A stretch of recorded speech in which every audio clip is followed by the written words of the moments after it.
রপ্তানিমুখী চ্যালেঞ্জের মুখেও সুবাতাস পণ্য রপ্তানির আয়ে।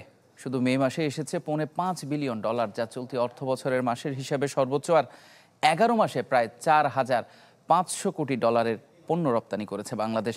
ব্যবসায়ীরা বলছেন, গ্যাস বিদ্যুৎ খাতে সংকটের মাঝেও সরকারের ইতিবাচক সহযোগিতা গতি পেয়েছে রপ্তানি আয়ে। আর বিশ্লেষকরা বলছেন, বৈদেশিক মুদ্রার লেনদেনে ভারসাম্য ফিরিয়ে আনতে কেন্দ্রীয় ব্যাংকের উদ্যোগের প্রতিফলন দেখা যাচ্ছে এ খাতে।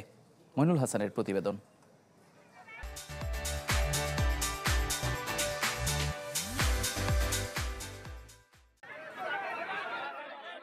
আগস্টে পট পরিবর্তনের পর অসন্তোষ শুরু হয় শিল্প কারখানায়, ফলে চিন্তা বাড়তে থাকে কাঙ্ক্ষিত রপ্তানি আয় নিয়ে।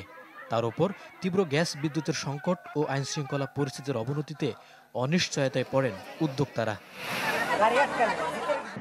তবে এত সব সমস্যার মধ্যেও অর্থ বছরের 11 মাসে স্বস্তি এনে দিয়েছে সার্বিক রপ্তানি আয়। ইপিবির হিসাবে কেবল মে মাসেই যা ছিল $550 কোটি, যা বছর ব্যবধানে বাড়ে 11.5%। আর জুলাই থেকে মে মাস পর্যন্ত আসে প্রায় $4,500 কোটি। এই অঙ্ক আগের অর্থ বছরের প্রায় কাছাকাছি।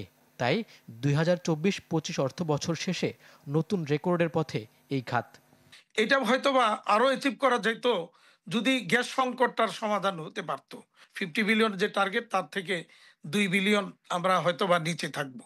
সবকিছু মিলে মনে হয় যে আর্থিক খাত, বিশেষ করে বৈদেশিক লেনদেন খাত বা বৈদেশিক বাণিজ্যের খাতের ক্ষেত্রে কিছু স্ট্যাবিলাইজিং ফ্যাক্টর এখানে হয়তো আমাদের উচ্চ মাত্রায় যে প্রবৃদ্ধি, 2 অঙ্কের ঘরে যে প্রবৃদ্ধি দিয়ে বছর শেষ করতে পারা, সেখানে ভূমিকা রেখে থাকতে পারে।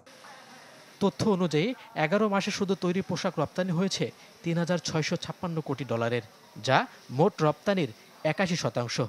আর চামড়াজাত পণ্যের রপ্তানি ছাড়িয়েছে $100 কোটি। এই সময়ে রপ্তানি বেড়েছে হিমায়িত মাছ, প্লাস্টিক পণ্য, প্রকৌশল যন্ত্রের। তবে কিছুটা আয় কমেছে কৃষি, পাট ও পাটজাত পণ্য থেকে।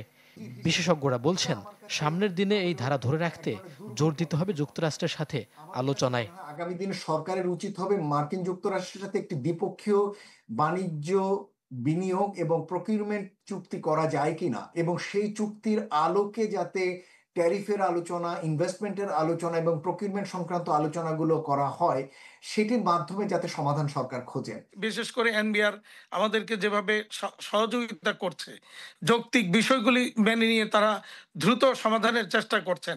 এইভাবে যদি আমরা এগোতে থাকি, তাহলে আমাদের বিশ্বাস যে আমরা আগামী বছরটা রপ্তানিতে আরো ভালো করব। চলতি অর্থ বছরে পণ্য রপ্তানি আয়ের লক্ষ্যমাত্রা $5,000 কোটি। মইনুল হাসান, চ্যানেল 24, ঢাকা।